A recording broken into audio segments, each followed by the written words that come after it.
Hi, everyone. Thanks for joining and welcome back to Wall Street Silver. Our guest today is our good friend, Andy Schectman, the CEO of Miles Franklin. Welcome back, Andy.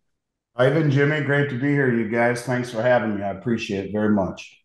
So, Andy, the latest news everyone's talking about in the gold world is these mysterious, massive purchases of gold by central banks. And, some of them we know, a lot of them we don't know, but record amounts, 400 tons purchased by central banks in the last quarter. What do we know Yeah, about this? What do we know about it? Did they buy it all from you? yeah, I wish. No, not all of it, certainly, but yeah, what I found interesting is that these articles were quoted in Reuters and in Bloomberg. The mainstream press is picking it up, and of the 399 tons of gold that were produced or purchased rather in the third quarter, only about a third of it was actually identified as purchases that were reported.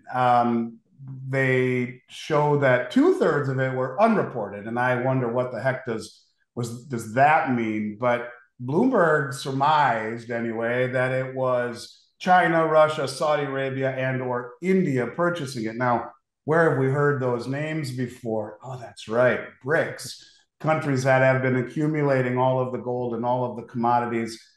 The countries that have publicly said they are issuing yet this year a new reserve currency pegged to commodities. And it's interesting that they draw this analogy that these are the countries that are purchasing the gold, even though they don't know for sure who's purchasing it. But when you look at the amount of gold that was purchased just so far this year by the central banks through where we are right now, it is more than any full year going all the way back to 1967, and the year is not even over yet.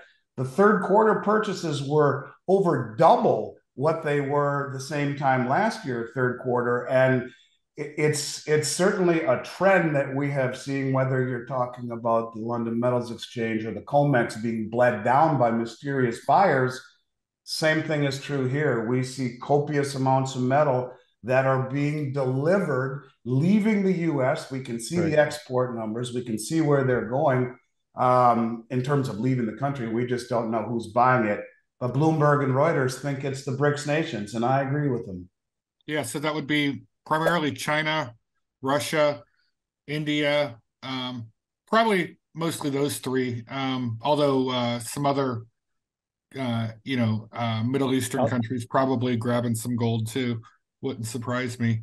Yeah, And it's important to throw Saudi Arabia into that too, Jimmy, because they came out 10 days ago or so while in South Africa, and the Crown Prince and the President of South Africa confirmed they have um, submitted their application to join BRICS. And this is a very, very big deal when you see not only Saudi Arabia snub President Biden publicly by not increasing, in fact, decreasing oil production into the midterms by 2 million barrels a day, but also not only saying we are joining BRICS, they just came out and said the Crown Prince came out and publicly said the other day that China, for this year and for the next 50 years, are their biggest trading partner in oil, their biggest focus or country they want to align with for the next 50 years is China. And mhm. that is the end of the petrodollar. It is the beginning of the end. It has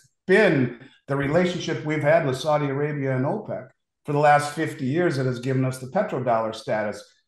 They also said that the only way that they view the United States, Saudi Arabia does, is for protection, which certainly butts up against the two or three senators who viewed the reduction in output as an open act of aggression and have put forth a bill down to the House floor to remove the Patriot missiles from the United Arab Emirates, who just joined the BRICS banks, and Saudi Arabia, Wow. all but literally expediting and incentivizing Saudi Arabia to pull away from the West and to pull away from the dollar as the sole settlement currency in oil. This is a big deal, and I think this story is continuing to unfold right in front of us. Yeah, I'm shocked that our the senators and the administration are being so cavalier about this, that they're so willing to risk the status of the U.S. dollar, the petrodollar, with Saudi Arabia. I mean, they keep having this attitude that Washington, D.C. holds all the cards, and there's just no question that Saudi Arabia will bend Hmm. to their will. And it's obvious that, yeah, what's the guy's name in Saudi Arabia, the crown prince? What's his acronym? Mohammed bin Salman. Yeah, You know his MBS. full name. That guy, he clearly is a much more fluid in terms of in terms of where he's willing to align himself. I don't Yeah, think he's going to totally abandon the dollar, but it wouldn't surprise me if he also accepts yuan for oil sales, accepts multiple currencies, not just Hmm. the dollar, sort of as a and that itself would be a huge shock, right, to the that's world. exactly right. That is the abandonment right there, because it's been the agreement was we protect you and you and the rest of your OPEC brothers and sisters, who, by the way, all 13 of them are on the Belt Road. We're not. The Belt Road being the largest infrastructure project in human history, which is about 75% of human population. When you add all the countries that are joining on, it gets up to 80, 85%. They're all on the Belt Road. All of the countries in the BRICs and the Belt Road don't want to go green. They're using combustion engine. We're going green. Why would they want to work with us? That's why they say China is our number one priority. But what you said, Jimmy, totally makes sense to me. And I would say it this way, that the US has done more to destroy itself in the past few years than any external enemy could have ever done. And you say they're being so cavalier. They're idiotic.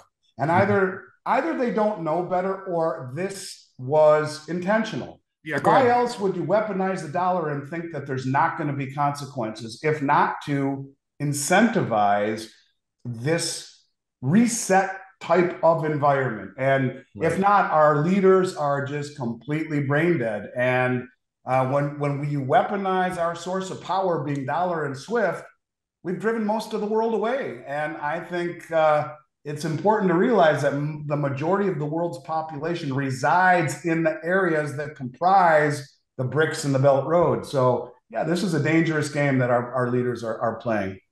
I wonder if sometimes people, when they get too big for their britches, maybe they start reading and believing their own press, PR, the Right. press releases. And I wonder if the people in Washington, the politicians, the powers that be, just they believe in their power is just so unchallengeable that they can't even conceive at this point the concept of the BRICS nations might just choose to go their own way and trade with each other. Because let's face it, at the end of the day, what runs the world is energy, commodities, Right. and manufacturing. Well, guess what? Most of the energy exporters are not. I mean, Europe is a net importer of energy. The United States, we're sort of, pretty much, or we consume about as much as we produce. We import a lot, we export some natural gas. It's kind of balanced, but we're not in a strong position on energy. We are huge importers of energy still. Manufacturing, China. A lot of commodities in the world are South America, Mexico, Africa, Asia. Europe is not a huge commodity exporter. It's all in Russia. Russia has all the hard minerals. We are a financialized, debt-driven society. We do not have control of energy and commodities in this world, and that is a huge vulnerability that is being exploited by others. Well, like you said, like you just said, even you have Saudi Arabia and Iran, these enemies who are all in on joining this alternative financial system. Hmm. Many people believe that this imminent threat between Iran and Saudi Arabia is Western-driven rhetoric to create anxiety. But China is actually involved in building highways and whatnot between Iran and Saudi Arabia, Iran and Iraq, bridges, maritime channels, they're railroads. They are connecting all of these people. The rallying cry is against what you're saying. It's against the Western hypocrisy and hegemony, the glue that will make it all stick together is the pledging of commodities to the new currency. Like the Russian finance minister said, we're going to issue a world reserve currency. It's going to be pegged to commodities. And that's why all of the countries who you've mentioned, not only are they all the producers in it, but they're also the ones accumulating it in terms of Turkey, as an example. Bought more gold in the first 6 months of the year than any country on the planet. They said they're joining BRICs. And the countries that you mentioned, you have not only those, but you have Venezuela, Argentina, Turkey, Egypt, Mexico, and most of Africa are all joining this new system against the West. And 5 years ago, 10 years ago, these countries in and of themselves, none of them could stand up to the West, but all of them joining together.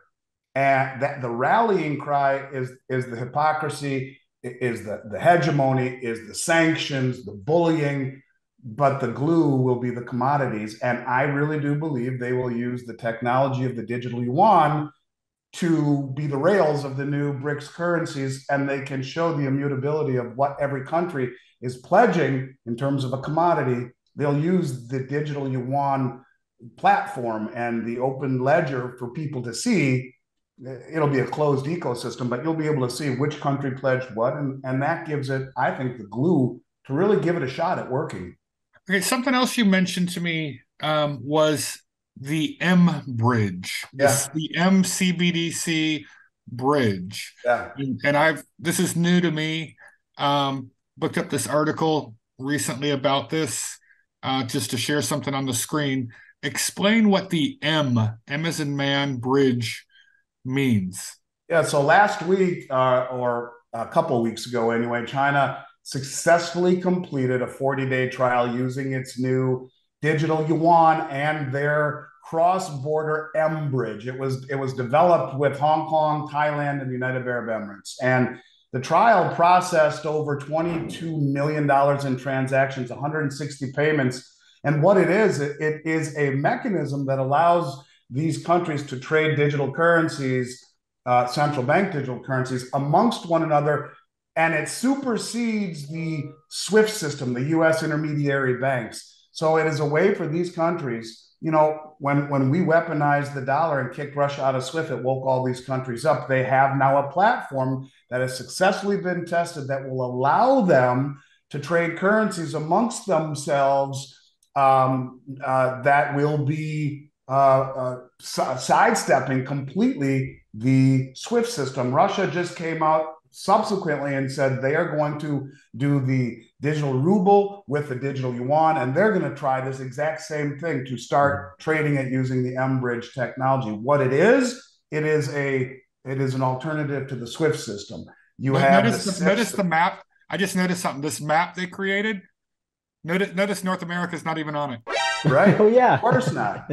Of course not. So you put that in conjunction with the CIPS, the cross interbank payment system, and they have built a road or a map, just like this, to circumvent the Western sanction, the ability of the Western countries to sanction, like the US and the UK, to sanction. So you have all the commodities, you have all the coalition, you have countries that are standing up to the West, and now you have a way for them to trade amongst one another without using the SWIFT system. It's a very, very, very big deal. The biggest part of it is how a guy like you, who is so tuned into what's going on in information, and all day long you talk to people and you study your ass off so you can be intelligent when you give these interviews, and you haven't heard about it. So what does that mean to the public?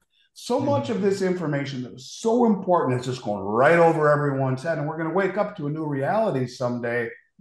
And I think these countries are banking on that with the way that they're moving slowly forward, methodically forward, positioning to challenge the West. Yeah, us in the West, those of us who live in the United States and Canada, we're expecting, not that we're hoping it to happen, but we're all expecting these things. We see the trends and the writing on the wall, so that's why a lot of us invest in precious metals and in commodities to try to protect ourselves from the fallout of what's likely to happen. But let's shift over to the silver and gold, or let's talk silver. We're Wall Street Silver. So Michael just updated his latest COMEX and LBMA chart just the other day, like two or 3 days ago.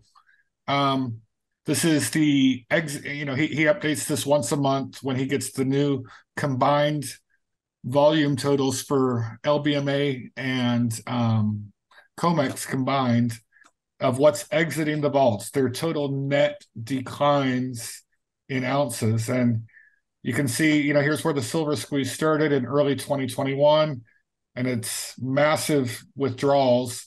Now, it wasn't the previous month was a record. This one's still close to, 30, 35 million net decline in inventory. So the trend continues. Tell us you're on top of the physical market. Premiums are insane. Tell us about it. Yeah, so I think I don't know if your listeners quite understand what that chart is telling you. And I'm going to give it to you in a real life explanation because that chart is huge.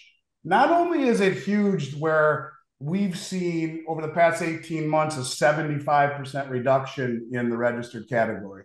Not only the fact that we've seen the LME bleed down their silver inventories to the lowest level since 2016 when they started keeping records. It might even be lower than that. Past 2016, they just started keeping records in 2016. That in and of itself is huge, right? The massive amount. And I see this chart that you publish all the time on your feeds that I'm always watching on LinkedIn and whatnot. But anyways, that's huge. But let me explain to you just how significant that chart is right there. So I had a very large order the other day, and this is not the big one that we talked about, but it's pretty darn close to the same size. And it was all in 1,000-ounce silver bars. Let's say it's $35 million. And we have a storage program with BRICs, and I think it's the best in the industry. One of the vaults we use is in Salt Lake City. It's probably their bellwether facility. It's the biggest in North America. The other one that we have of the 4 in the United States is in JFK Airport. Now, that's a COMEX vault. And when I secured the 1,000-ounce bars, and by the way, it's one of the only things that I can get large amounts like that are the COMEX bars. I don't know how long that lasts. Everything else is all but gone. But I was advised, and I want you to think about this in terms of people pulling it out of the ecosystem. They said to me, look, Andy, because I said the client would prefer to have it at Salt Lake City. And they said to me, listen, here's the deal. Brinks to Brinks, no problem. We can get it to Salt Lake City for you for a few cents per ounce. And when you're talking $35 million, that's a lot of silver, a lot of money. But they said this, if we take it out of JFK, which is a COMEX approved depository, you are pulling it out of the ecosystem. And even though it stays in Brinks, it is no longer a Brinks ecosystem bar. And if all of a sudden Elon Musk says we're going to pay a $9 premium or a $10 premium per ounce because we need silver badly, you're screwed because you have to then reintroduce it to the ecosystem through assay. And so what I'm getting to is this. If that much silver is being pulled out, normally when people take possession of silver, they move it to the eligible category where it sits and it's not for sale. But what these people are saying is screw that. I'm out. And so the lack of liquidity by pulling millions of ounces off the ecosystem, off the ledger, off of the exchange. It's a one-way trip. When the ounces exit, they're not going back in, right? It's huge. It's huge. And that's the point that needs to be really hammered home when you see that chart because it ain't coming back. That's the scary part. And that, to me, betrays the price. What is happening using the ability to lever the price down and create a perception of reality that, hey, silver isn't doing anything in the midst of 40-year high inflation?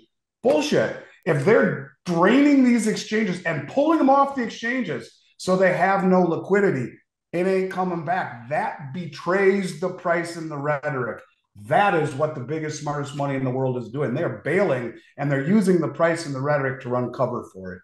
Well, it's my understanding the only silver that enters LBMA and COMEX is direct from the refineries. There's no, because that's, certain refineries around the world are pre-approved for LBMA or COMEX to create bars. So they're fresh, they're freshly assayed and tested and approved to meet the standards of COMEX and LBMA. Once silver ounces exit, they don't go back. People who pull That's them off the exactly exchange, correct. it's like it's going to an end consumer, it's going to an investor, it's going to PSLV at the Canadian Mint. Oh, by the way, Ivan is invited to go to the Canadian Mint in, where is it, Winnipeg or Montreal. something? In Was it It's in Montreal? Ottawa. It's in Ottawa. no, I've no, been no. there a few Well, okay, times. well, It's we amazing. were contacted by Sprott Management, the CEO, and he invited. I think Ivan. We were both invited, but Ivan's going to go Hmm. probably to go to the Canadian Mint's vault in Winnipeg, I believe it is, Hmm. and go. It's the vault specifically built for PSLV. It's owned by the Canadian Mint, but specifically purpose built for PSLV. And Ivan, I'm gonna try to snag a bar out of there. no, don't say that. I'm Don't say just that. kidding. But so Yeah, Ivan, when you walk out of there, think of the employee who got arrested for putting kilo gold bars in his rectum, and they caught him. And because when you walk out, you walk in and out, you walk through a metal detector. When you walk Did someone out, actually do that? Mint employee Leston Lawrence, shown here tripping the metal detector, is accused of smuggling the precious metal out the door by hiding it, the Crown says, where the sun doesn't shine. oh yeah, you Google it. He was a Royal Canadian Mint employee, Uh, and obviously, he probably is having problems wearing adult diapers or something. But he was shoving kilo gold bars, which, you know, imagine sticking that where the sun doesn't shine. But well, the some Royal people are better Canadian, practiced at that than others. He might be okay. But yeah, no, but Ivan will be doing that in December. He just got an invitation to go. So that's awesome. so Andy, thanks for joining us. We really appreciate touching base with you. You're always a fountain of information, and we're definitely gonna do it again. I love you guys. I wish you very well. I watch from afar. I appreciate the ability to come on and chat with you once in a while. I'm always psyched to do Well, you're it. such a And superstar now. You're such a superstar now that what's his name? Robert. Robert Kiyosaki, it just made you such a superstar by talking to you. How many times have you been on his channel now? I've been on there twice, and Yeah. we chat a little bit. That it was quite an honor. But you know what? I'm the same guy I've always been. I No, just no, you're a superstar appreciate now. it. We're just lucky to talk to you. So No, don't be appreciate it. silly, man. It's an honor to be here. You guys are superstars in your own right. Thank you. So listen, you and everyone else out there, stay well. Have a great holiday season. I'm always a phone call away if you ever want to chat. But I do appreciate and I look forward to seeing you guys in the future. Hopefully in person one of these days. And you, I even need to get out of that cold weather and come down to Florida and hang out for a couple of I days. will. Don't worry. Jim and I. So I'll Thank you, say Andy. goodbye, but you guys stay well and thanks for having me.